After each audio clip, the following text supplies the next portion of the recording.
good morning, good afternoon, good evening, wherever you are in the world.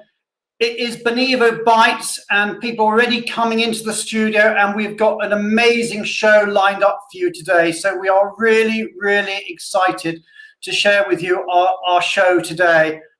We have got some just fascinating stuff that we're going to be discussing, because we're going to be looking into the future. More of that in a moment. But I think you know how it works. Everybody, join the conversation, write in the comments box. We want to know who you are, where you are, what's in your mind. We're talking about the future. And the one thing about the future is that everybody has got a view. So share share your views with us. And I can see people coming in. I see Kesha from India. I can see Julia from Jersey. I can see Nicola from France. Bindu from India. I mean, everyone's here. It's great. So big shout out to everybody who's joining us today. So let me tell you a little bit about today's show. We're going to be talking about the future of tech in global mobility. Now, we've looked at technology in the last couple of weeks from an operational point of view and from a strategic point of view. Today, what we're doing is we're going to be glimpsing into, well, they used to call it the crystal ball, but we're calling it the silicon ball. How is technology going to change our future? How is it going to change the future for our signees? And how is it going to change the future for your job? These are big issues that we're going to get into. So we're fascinated to hear your comments. We don't pretend to have all the answers, although we clearly do have lots of views, but we want to hear what you want to say. And what about it? What else? What's coming up? Well, we've got an amazing couple of weeks for you. So, I mean, obviously next week is The View from the Top, and it's the big one. It's the big reveal show. So this time next week, we will be live on air revealing who are the top 100 global mobility service providers. So, I mean, you know what that's like. Let me just remind you.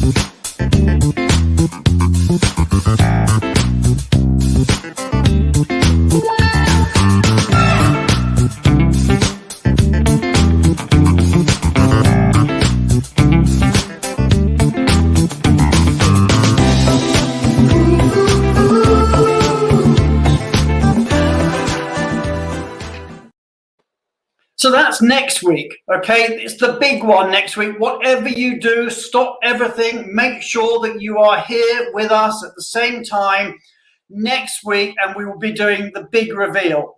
And then the week after that, back on Benevo Bites, we're going to be talking about APAC, relocation in APACs. We got some amazing technology to show you. We're going to be talking about working from anywhere, and we've got a really important white paper to release. So a lot of stuff going on in 2 weeks' time. So that's what we've got coming up. And as you know, we're going to get into this whole question of technology in a moment. But of course, what we're going to do first, as ever, is let's, in the old-fashioned way, let's put our hands together in the new-fashioned way. Hit that like button, hit that applause button, and let's hear it for the one and only, the great Julia Onslow-Cole, who's going to be giving us this week's immigration update.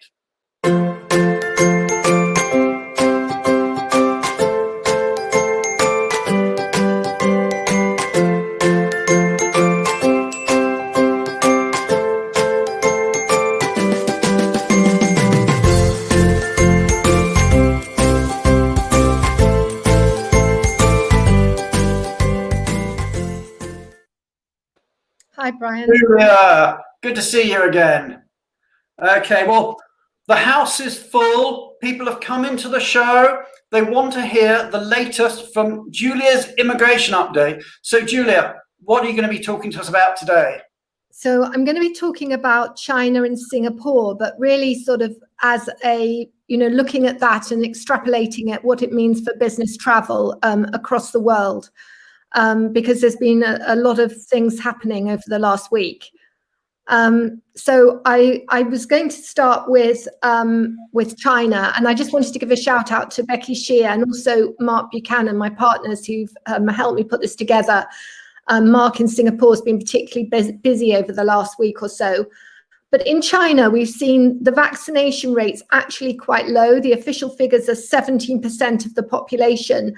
But over the last couple of weeks, we've seen a real increase in China of people getting vaccinated. And this is not official at all, but this is just our private view. We think that China will be aiming to open up a lot in October, November, because they're hosting the Winter Olympics next winter. And they really will need people to be able to come in to make that viable. And we're already seeing a little bit of relaxation. So a couple of weeks ago, I said that you can actually avert the China travel ban if you've been vaccinated. But at that point, it was only if you'd had the Sinopharm vaccine.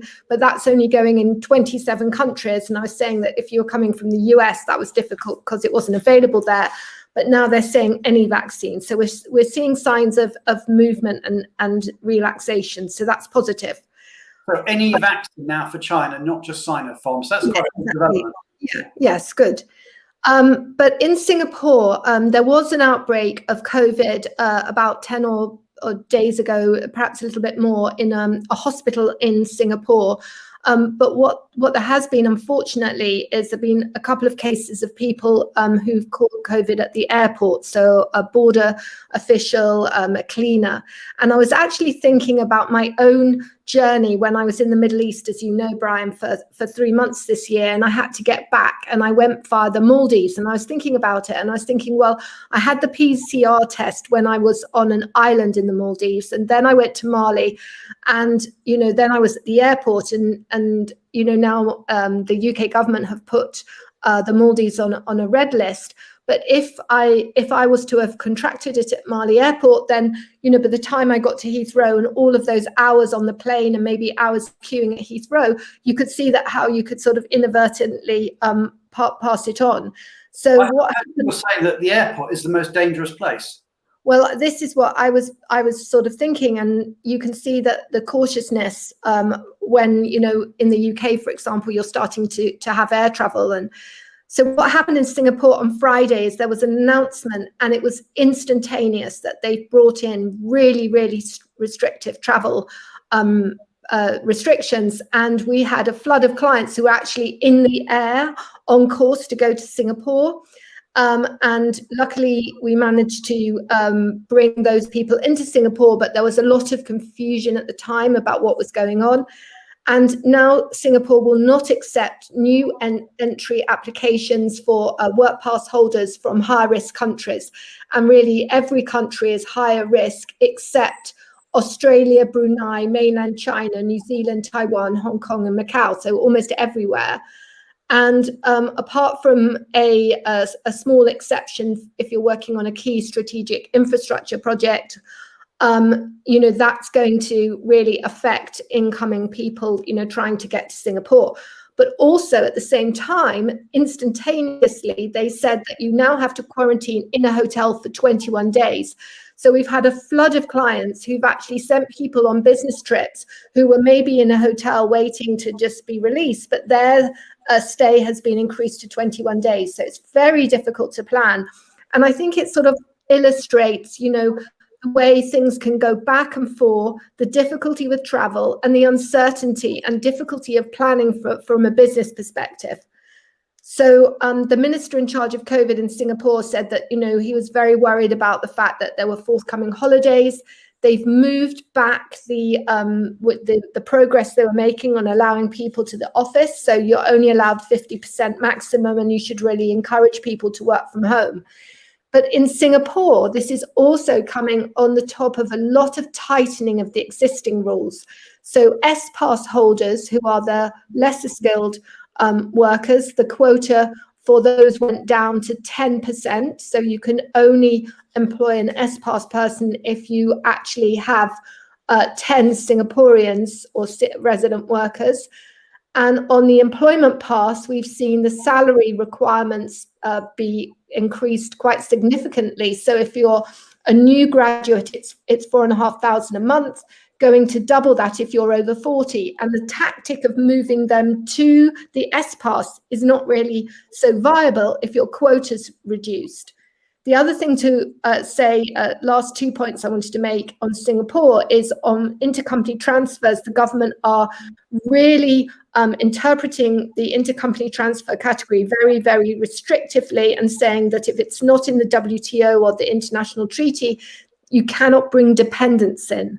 So that's very restrictive. And that was a category that people used to use if they didn't want to advertise, but that's very restrictive. And also, in addition to that, we have the new change from the 1st of May that it's going to be very difficult to get people who are holding dependent passes permission to work. So that's another thing that's going to be difficult when you're moving assignees to Singapore. So I think in a couple of weeks, we've got a fantastic Benevo show that Nitzan is putting together on the APAC region. And in that show, I'm going to be talking about what we can do in APAC, where you might want to move people, where things might be a little easier. And, you know, to complement what Nitzan's saying about the strategies for APAC, I'm going to be really concentrating on that in 2 weeks' time. That's on the 26th of May. And one question here from Elisa Ketty, which I just want to sort of make actually more general. She says, will China implement vaccine passports? And I think just generally, do you think we're going to see vaccine passports coming in around the world? Yes, I and do. Will that then mean you don't have to do the PCR test because you've been vaccinated? Yeah, so in the UK, they've just opened in the UK, you know, you can download your NHS app. I did it myself this morning because I'm going back to the Middle East.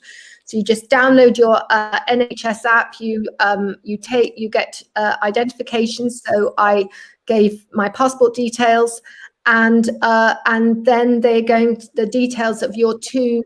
I've had 2 vaccines. I had one in the Middle East and one in the UK, and that is coming up on the app. And that's ready as proof to travel. I think everyone will be doing that.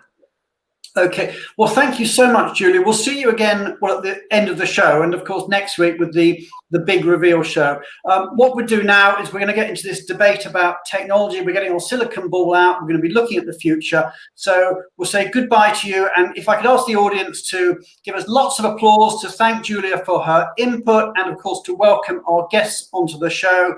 So let's bring on our guests and get into this discussion about the future of technology in global mobility.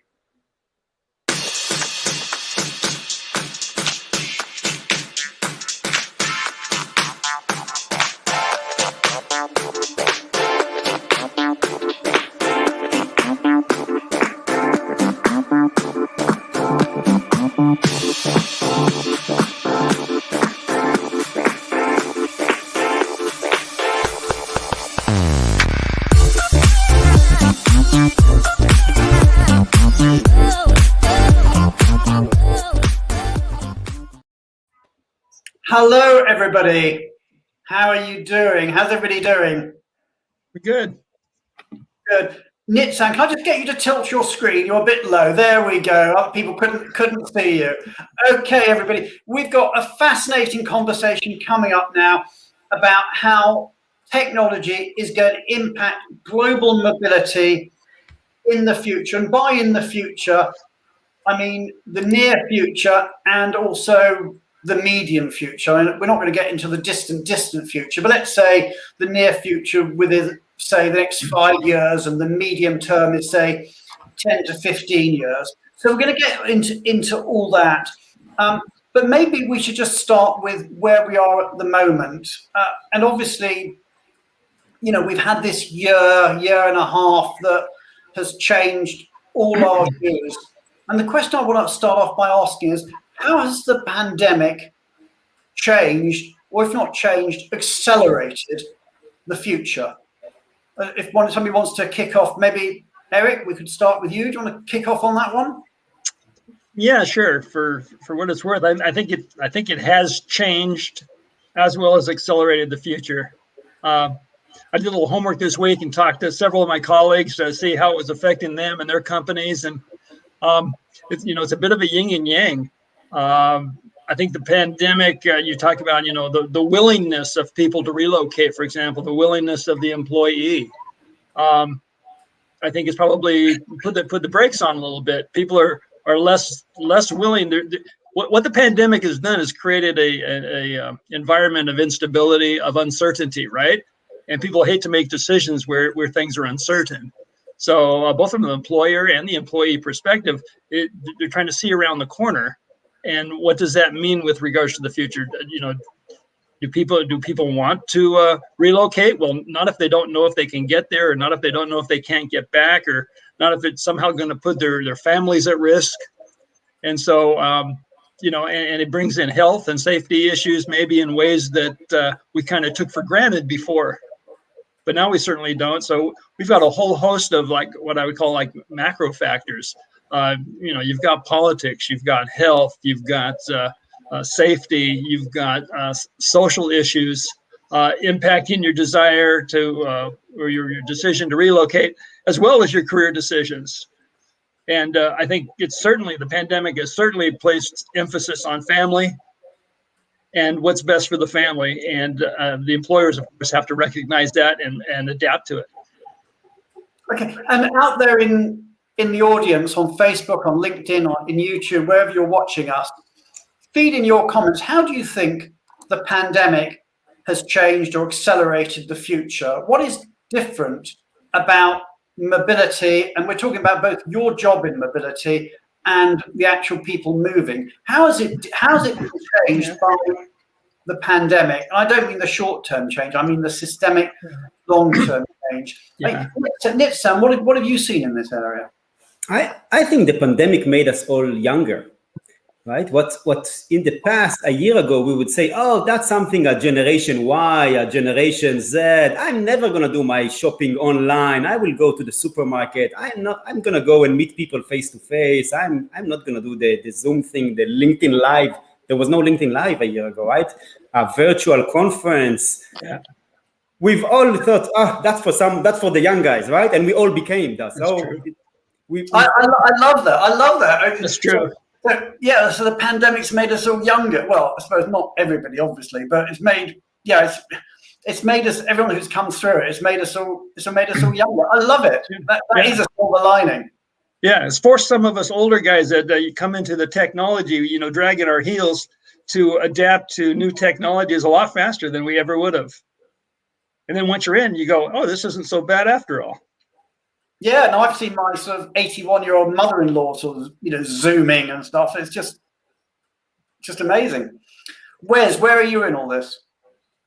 Yeah, I think it's impacted virtually everything that we do. So I think it's forced us to be more connected in a virtual way. And so I think the only way you can do that is through technology. So I think it's really changed the way that you look at virtually everything you do. And I think in the mobility space, it's changed the nature of the mobility function to include a broader subset of the employee base. And I think because of that, it's required mobility to be more connected with the rest of the organization and therefore leverage more technology to enable that.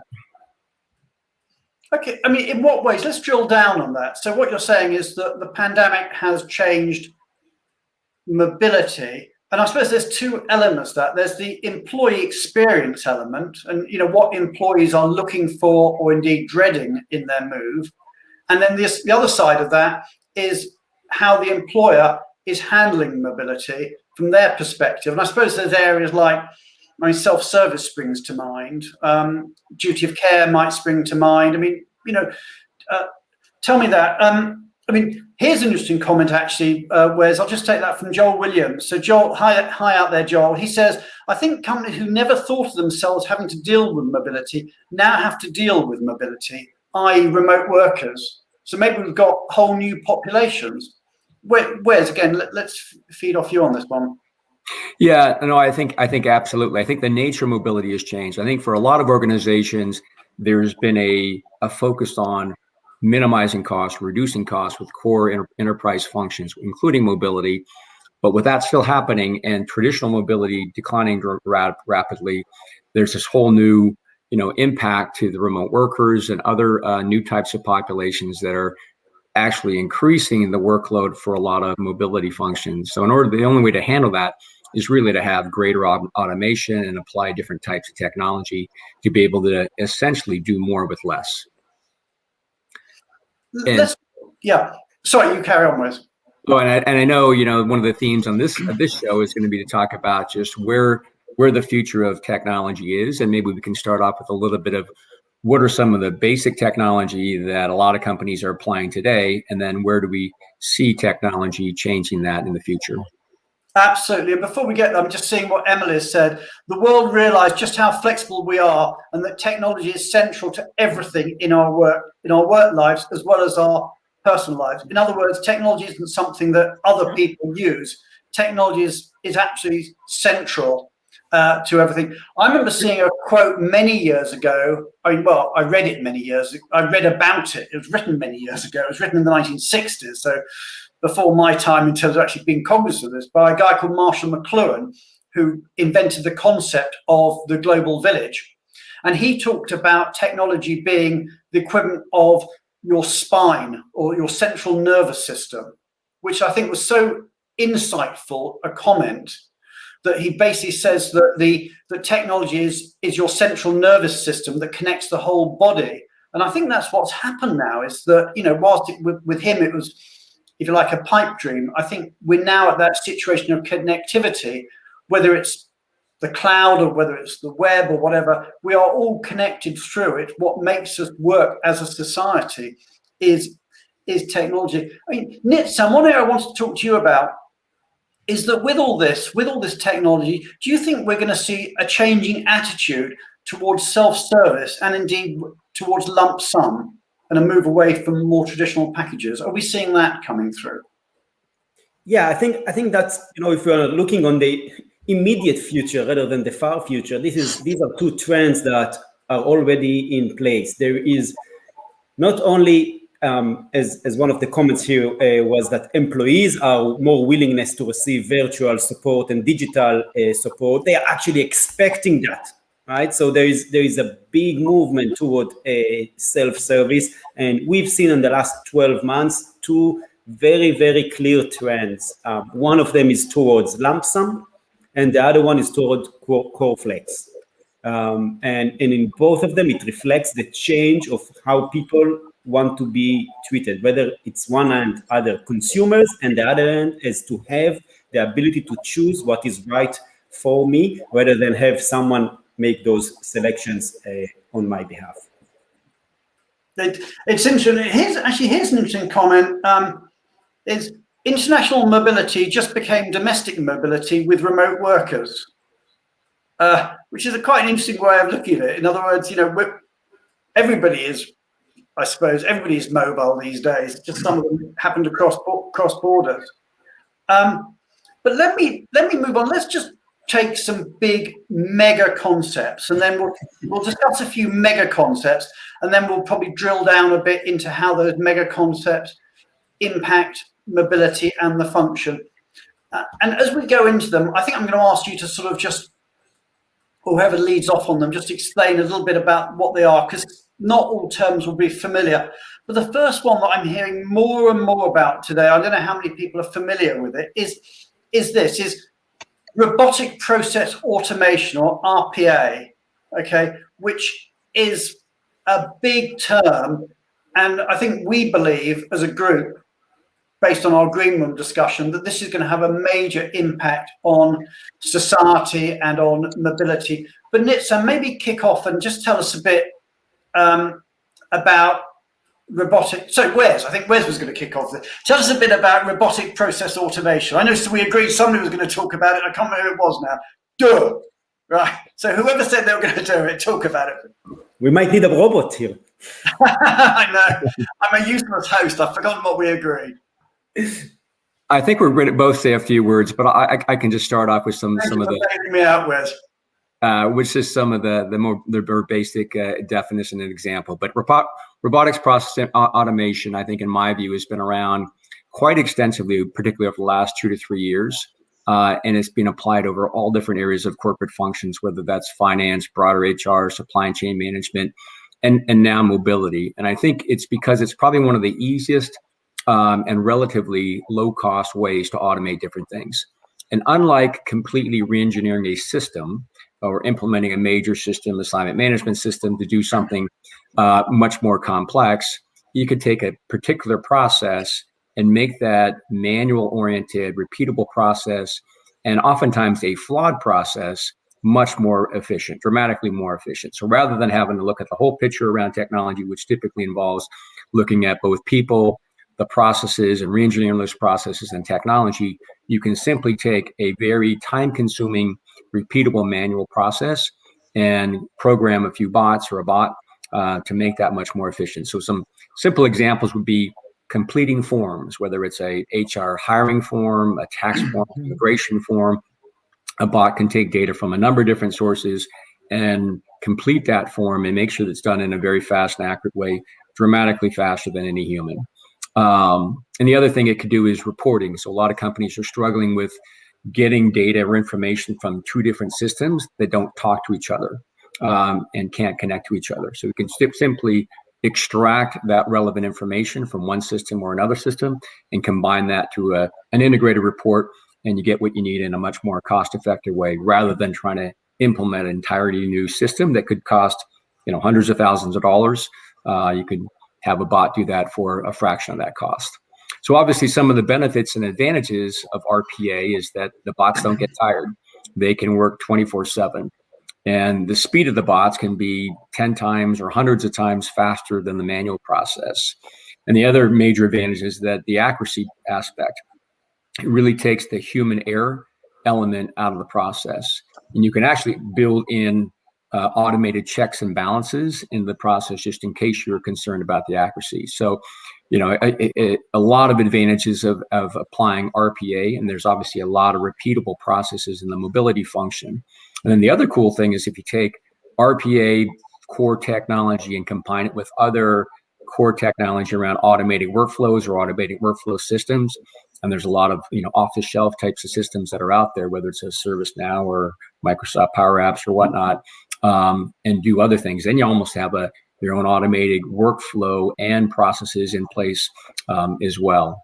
And I know, Nitzan, you've got more thoughts as well around just RPA and just sort of where it's at and other things that it could do. So maybe I'll turn it over to you. Just before we get to you, Nitzan, I'll just bring a couple of comments up here. So we've got Jody saying, we use RPA for several administrative processes. It's an extremely efficient way to work. Shout out for that, Jody. But I would ask you if there's examples you can give. We'd love to see the examples. Chris Chalk here from Coca-Cola saying RPA for tax orders and expense reimbursement. Right? It'd be quite interesting if everybody can share ways in which they're using RPA, and Nitzan, you can sort of share some examples, because we think that this RPA approach is actually going to radically change, and maybe in the short term, is radically going to change the way that we work. Here's one from Chris. I think Chris from Memories with BGRS. We have a few bots in the workforce, so it'd be interesting again to know where and how that they're using them. But Nitzan, tell us what your experience is. Yeah, and I would agree with this, and even make a statement that anyone who is not implementing RPA today is going to be in big problems in the near future, not in the long-term future. So out of all the technologies we're going to talk about today, this one has immediate impact because it allows for scalability. It allows to a reduction of manual repetitive work that then also deliver significant cost savings. So it's in one way, you can say a competitive advantage, but because it's so available, it's actually an essential for staying competitive. I'll give a few examples, right? When we are creating an assignment letter, sometimes there are a few specific clauses that are applicable for different employees based on the benefits that they either selected or fall under their policy, right? And at the moment, many times we copy-paste we don't rewrite, of course, but we copy-paste. Again, the whole idea is that anything that a person is doing just to connect systems is replaced through automation, whether it's a bot, a better implementation, an algorithm. These are all things that don't need to happen manually, and a lot of them are still happening in our industry. We do too much copy pasting between systems. When we are initiating an employee into different services, we are logging in ourselves into our tax provider, into our immigration provider, into our RMC at the minimum, and copy paste the same information. All of that is being eliminated through RPA, saving time and also helping skip the challenges, as Wes said, that when it's too complicated to build an API, just, API, it's an application programming interface. What it means that two systems are directly talking to each other. Because some of those systems are either too old and too complicated, it's tough to sometimes get them to talk, and we all experience that. And the idea of RPA is, instead of fighting the battle of trying to connect the two, is jumping that and saying, never mind, forget about the API, we will just put a bot who will do the copy paste between the systems. Okay, and I'm just going to take it back to basics. You mentioned API. Do you just want to sort of just explain exactly what you mean by that, just in case people out there don't know how an API works in practice? Yes, the term API stands for Application Programming Interface, which is even more complicated than API. But the idea is quite simple. The idea is to take two separate systems and get them to talk to each other directly. So the information can flow from one to the other, and sometimes back. It can be either one-way API or two-way APIs. For example, getting my HRIS, my HCM, the tool we are using, to talk directly with our vendor, so I don't need to provide information about who are the employees that we are initiating. Now, sometimes, because APIs are not in place, what we are doing is we are doing initiation by emails. We are sending information by emails. And that's something that needs to stop because of cybersecurity, because of the risk of violating privacy laws. Actually, every time today when we are doing an initiation by email, it's very likely that we are violating privacy and data protection regulation. RPA is one way of solving it. APIs, connecting the systems, is another way to solve it. Using secure platforms is a third way. But that's just different application, how to solve that big challenge of information security around initiations. Okay, so we've talked about robotic process automation, and what I'm hearing here is that this is not about competitive advantage. This is about staying in the game. Is that it's the basics. If you haven't got RPA and your competitors have, then, to put it bluntly, you're out of business.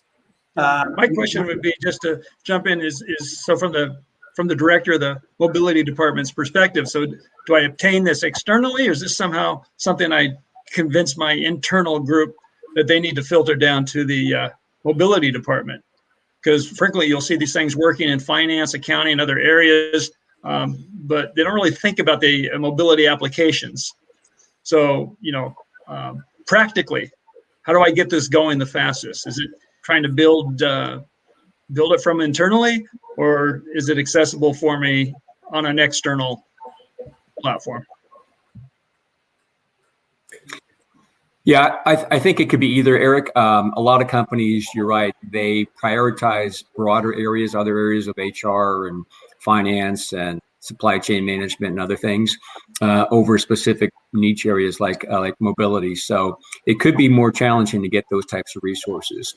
Alternatively, one can look at an external provider, a service provider, to be able to provide that sort of programming of the bots. And like I said, I think the easy thing about RPA is that you don't have to re-engineer that manual process. That may not be the most efficient process. You can simply have someone program the bot to do that in a much more automated way. Absolutely. And here's a comment coming in, then we'll go on to another subject in a moment. From Chris Chalker at Coke. API is great if you have the resources. Power BI can be a simple, I'm not sure what that is, can be a simple approach depending on the output. For example, combining data from 2 providers plus an internal management system into a real-time dashboard. Okay. Let me take that. So Power BI is a tool by Microsoft for building business intelligence tool, and that connects very well to our next topic about big data. And what Chris is saying is spot on, right? The value of using a third party or a separate tool is to aggregate the data from all the different sources into one single place, and then be able to run reports and dashboards and live alerts on information that is coming from different sources that have not connected via an API. So that's a very powerful tool to use it that is fitting exactly into the concept of big data. So let's talk a little bit about big data and predictive analytics. Before we do that, I'll just say that there is one more value of API, because API is not only for reporting, is also for the initiation. Right, and doing that step we cannot do through a tool like Power BI or there are many alternatives on the market. So that's something to keep in mind as well. But let's talk about big data for a moment, because big data, the first thing we think about when we hear the word big data, we think that it's actually about a lot of data. But that's actually not how the term is used, right? Current usage of the term big data refers to the use of predictive analytic, user behavior analytic, or other advanced data analytics that require taking data from a few sources, combining it, and getting to insights that were not available before. So the example that Chris gave is a fantastic example. How can I get my data from the different vendors, from my talent management tool, put all of it together to achieve data visualization, to create dashboard, to create live alerts that is available for me, and open up kind of new insight. I'll give another example. We've all been using big data in the last year, right? Because we were all looking at infection rates and other charts and graphs. We all spent a lot more time than ever before looking at data in the last 12 months to try and understand how the virus is behaving. And actually all the decisions about us we're using with R ratios and using predictive analytics, which is trying to forecast the future based on historical data. So identifying data and making predictions towards the future, that's predictive analytics. That's a great point. So our life has actually been run by predictive analytics for the last 18 months. And that's such a great example.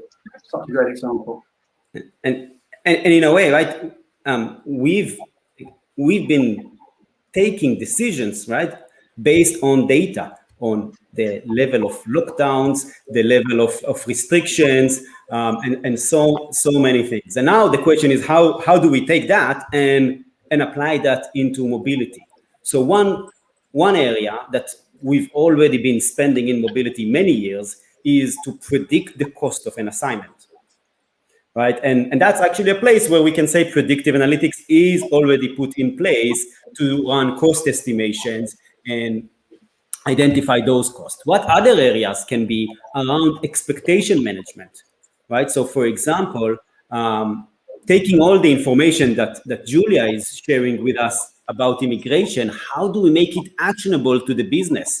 How can we say, for example, how long will it take now to get a visa to get someone to China or Singapore based on applications that happen in the last 3 months, not in the last 3 years, because that's not relevant to what's happening today, but using that most relevant data to create predictive predictions to the future that are more accurate than we could do before, that are instant. So we have it all the time available, because that's the value of using big data, that we own the data, right? As one of the big transitions we're seeing here again in the pandemic is that companies have moved from outsourcing their data management to bringing it in-house. They want to be in control of their data. They want to be able to pull the reports. Just 14 months ago or 13 months ago, we all saw the importance of knowing where are our employees.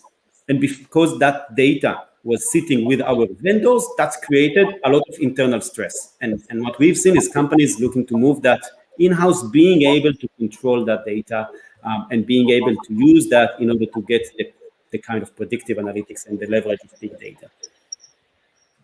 Well, I can see predictive analytics just completely eradicating certain jobs, full stop, not necessarily in our industry, but I'll give you one example that I see. Take a very specialist job in the healthcare sector, like a radiographer. What does a radiographer do? They look at scans and they tell you what the outcome might be. And they may or may not be right. It depends on how experienced they are. But even your best radiographer has probably seen, say, 5,000, 10,000 scans in their life, and they're making decisions based on that.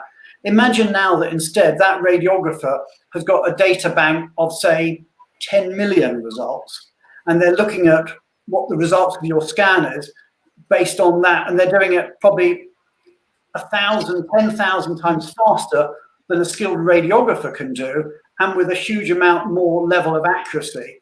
Well, does that mean you don't want to be a radiographer anymore? Is that the end of that? And that's a very highly specialized job. Now, obviously that's not in our sector, but are there things in our sector that people do where they're analyzing stuff that actually analytics can analyze it much more efficient, much more effectively, and much faster? Yeah. I see a comment by Michael that I was going to jump on the same thing, is that predicting employee success, candidate selection, which has always been the question, how do you know if you're going to have a successful relo or not? You can see predictive analytics helping in that regard, teaming an individual with their circumstances, with the circumstances of the relocation, the geography and everything, and say, yes, based on what we've seen, based on the trends, the data we have, no, this doesn't look like a good fit, as opposed to something that does. Another one that I was having fun just kind of imagining is if we've got this predictive data, we talk about, well, what kind of a assignment packages what kind of a program should we have? Should it be lump sum, or should it be core flex, or should it be? Well, it wouldn't be an or situation anymore. We would have predictive data based on a person's profile, based on the assignment specs, that would be able to predict what the assignment package should be. So we would be getting artificial intelligence, big data, customized relocation packages, customized to that individual's needs and situations, based on what we've already have in our database. And this doesn't just have to apply. I mean, taking Mike Mulroy's point about data, about whether an assignment will be successful or not, that's looking at it from a corporate perspective. But let's look at it from the point of view of the vendors who might be wanting to sell into the corporate. I can't see it going to be that long till you get technology telling you what is the best time of day to make a sales call. What is the best sort of approach to use on that sales course, on that sale call? How long should we be spending asking about their family before you move into this? Is it best to phone at 10 o'clock or to email at 10 o'clock on a Wednesday? How is one salesperson doing compared to another salesperson with different techniques? So I can see all that coming in, because that's there, the analysis that's there. I can actually see it then going back afterwards and saying to you, listening into your phone call that you made, assuming you're still making a phone call, and feeding back to you and say, well, that didn't work very well, did it? You should be doing this course or that bit of training, or try this next time. So I can see a whole area where predictive analytics is going to come into the sales side for the vendors, as well as for the management side for the in-house guys. Yeah, and there's a brilliant company called Gong.io that does exactly that. Analyze your calls, your sales calls, and give you the feedback based on how were your argument, how confident did you sound, how much time did you spend talking versus the other side. So those things in sales are happening today and are very well connected to actually artificial intelligence. right? What about just the aspect of, I'm sorry, Nitzan, go on. No, Yeah. you go with that. Well, what about the aspect, just the employee, the employee interface on relocation? Why would we not have bots that answer most of the questions instead of calls coming into the department, coming in even to the third-party provider? We would have artificial intelligence and bots that answer all the questions consistently, the same way to all our employees. Exactly, right? And those things are not far in the future, already available today. Whether I'll give you one example what we do, right?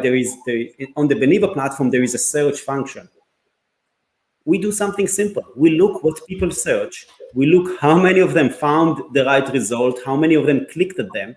And based on that, we know what is the next content we need to build. What else do we need to add to the platform? Because people are searching about this topic. So it's obviously something they want to find out more. And those kind of simple implementation of data are the things that are driving the efficiencies, because once you deliver the information in the first place, obviously you get less questions. Yeah, and there's a comment here which I think is quite interesting. I think let me just pull that up from Jack. Bots cannot provide empathy, and I think what I think is interesting with that is that clearly technology can do a lot of stuff, and I'm going to get very, very stereotypical here, and I'll probably be shocked, but just bear with me. I think that there's certain professions which are much more caring professions, and I think that's harder for technology to deal with than, if you like, more functional professions. And the interesting thing, I think, is that the caring professions tend to be more female dominated, and the very functional ones tend to be more male dominated. Classic example, I suppose, nursing on the one hand and engineering on the other. You're in trouble. I'm not sure I would agree.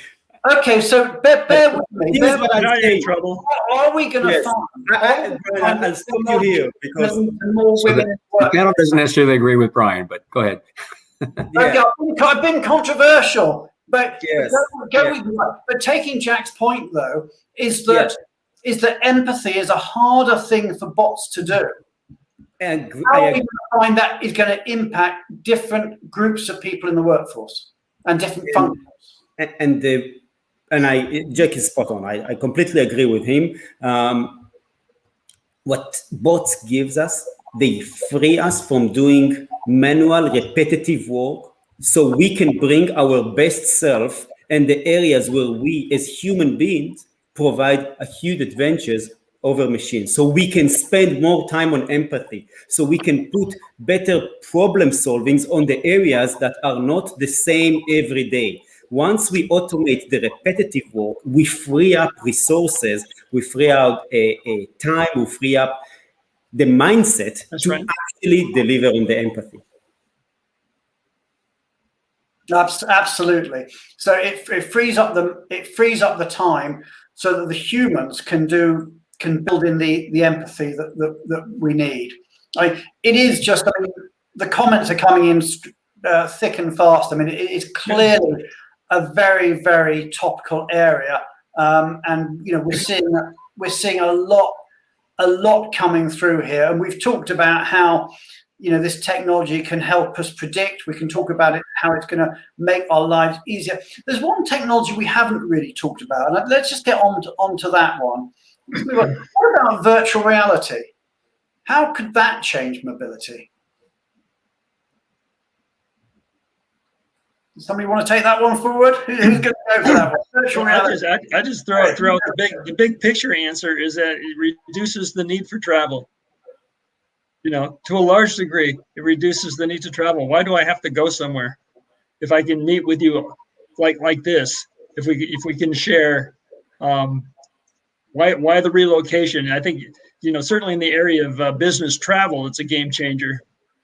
In the area of permanent relocations, potentially a game changer as well. I think it can be a game changer in certain specific functions of relocation as well, with regards to people are buying houses without ever setting foot in the house, right? people are, obtaining temporary lodgings. They can take their furniture. They can see if the furniture fits in the, how it fits in the new house or in the new temporary lodging, or they can basically go visit it without having to be there. So those are a few things. Virtual reality, as far as the business itself, is, you don't need to travel to training anymore. They can do the trainings, using virtual reality. This particularly in manufacturing and laboratory work. I saw a video the other day on a lab, how they're training in biotech. So, all right. I was talking earlier today to a lady who is the global mobility director at a major company. I obviously won't say which one. She's been in post for about 4 months or so now. She says she's not yet met a single person from the company in the real world. Will seeing them in 3D would have changed that? To me, not. Right? And that's why I think that virtual reality versus video is not a game changer to our industry. The fact that now it's a computer generated simulation, right? What's virtual reality that a person can interact with in 3D. That's the difference between these two videos, right? That it's 3D and I can interact with it. Mm-hmm. Is it nicer? I think yes. Is it a game changer? I don't think so. And we haven't seen that. So if I were a mobility manager, what would I focus my effort is on the topics we talked before, because these can make an impact on my business today and in the next 5 years. I don't think, and I know it's reported, that virtual reality will make an impact in the next 5 years on our industry as much as the other areas of big data, predictive analytics, artificial intelligence, and RPA, which are already tested and used in other industries and can just be applied to mobility. Virtual reality is 10 years from now. I'd like to hear some comments from somebody in the real estate market, which is a big part of our industry, is real estate, and how it's changing there. And I don't know the answer, but I'm just very curious. Okay, so if you're out there from the real estate industry, feed in comments. I'm going to move the conversation on because we haven't got that much time, and there's some big issues I still want to get into. I want to get into one area and then maybe go more specific. But very quickly on this one, people talk about blockchain and cryptocurrency, etc. Do we think that this is going to have a major impact on mobility, or is it more hype than reality for our day-to-day jobs in the next 5 years? I guess we need to understand what blockchain is, and I'm wading into areas way too deep for myself. But my understanding, looking it up, is that blockchain essentially is like a ledger, like a spreadsheet or ledger for transactions that are available to multiple users in real time, so that it's really unrestricted. And I've been thinking about two areas where this might change things. The first one is in the area, maybe we don't think about it that much, but in the area of shipping, air freight, ocean freight. Being able to see the entire system and having all the players being able to interact, so that you've got an efficient supply chain now of what's going on in all the ports, all the vessels, all the airports, so that you're bringing an efficiency and a safety to the entire shipping industry, which then allows predictive abilities with regards to timing. And so that's one possible application of blockchain. The other, probably the one that people are thinking about is crypto, and just how would changing our payment systems from banking to blockchain, crypto, Bitcoin, how would that change the entire payment function? The payment of allowances, the payment of suppliers, the ability to move around the world and access money without having to go through all of the banking type of restrictions, and at the same time safeties too. Then that brings up the whole area of regulation. But those are two areas that I think could change mobility. Okay, we've got about, I might run the show on a bit, but we've got about 5 minutes left. I'm going to throw out a couple of big questions and then just ask you, I'll throw out 3 questions and then see what people think. Okay, the first question is this, okay, will technology mean more moves or less? The second one is, will technology drive industry consolidation? And the third is, how is technology going to change the relo supply chain? So three big questions, but I'll throw that one out. Maybe start with you, Wes. Do you think technology is going to be more moves or less? And do you think it's going to drive industry consolidation? I think it will actually, yes, enhance the level of mobility. And I think as we talked about, the pandemic's already started this, the definition of mobility will continue to expand in terms of what types of the workforce population will have mobility type issues. So I think technology will further enable those types of issues to be managed in different ways. I saw a comment on the virtual reality that it's already happening with a lot of the relocation functions, being able to visualize and see what a destination looks like. So I think more and more of these things will be happening in all the different ways. And then Eric, your comments around cryptocurrency and banking and the ability to access funds around the world is just going to enable, that aspect to be less of an issue and much easier and more efficient. Okay. And how do we think it's going to impact the global mobility function itself? How do we think technology is going to impact the jobs that our viewers do?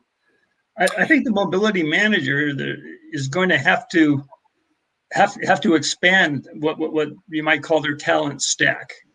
They're going to have to be less rigid about what they do, how they do it, and the ones that are going to be successful are going to be those that are picking and acquiring skills and adapting very quickly to changing situations. The mobility function, I think, as we have known it in the past, I think it's going to change pretty radically in the next 5-10 years. Yeah, I think the administration, management, transactional aspects of the mobility function will be largely leveraged through some type of technology, whether it's within your organization or outside. And so the whole role will become more of that advisor type of role, both to the business, to the employee, and then more of a strategic role in terms of being more connected with the whole talent management process. Because I think as we're seeing clearly as a result of the pandemic, these mobile issues are impacting virtually the entire workforce and not just a small part of that population. So I think it's going to elevate and escalate and dramatically change the nature of most of these mobility roles. Yeah, I think it's a great and terrible thing because there's great opportunity and great risk. I think the role will be under greater scrutiny than maybe ever before. It used to be sort of like you just set it in motion and forget about it and just expect it to happen. But I think there's going to be a lot more visibility than there ever has been, internally. Yeah, I mean, we've touched on some huge areas there.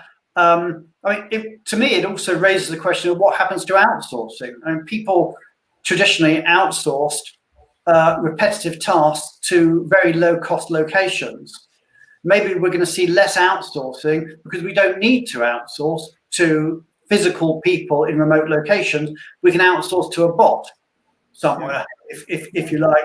In which case, what happens then to the outsourced locations and what's going to happen there? I mean, I think there are issues that, it's going to be fascinating to come back in 5 years' time and 10 years' time and look at some of our predictions and see, actually where were we right and where weren't we? And there's so many areas we haven't even touched on. I mean, we haven't even touched on drones, for example, and what that could do for the shipping industry and the household goods industry.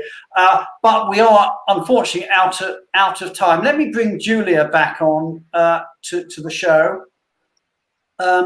Julia, thank you for being there in the background and whilst we were talking. And I'm sure technology has impacted or will impact everything you do in your sector too. Yeah, I thought that was such an amazing debate. Yeah, that really helpful. I think really helpful for a lot of people as well, especially defining all the terms and talking about real life examples. It's a real privilege to hear it all.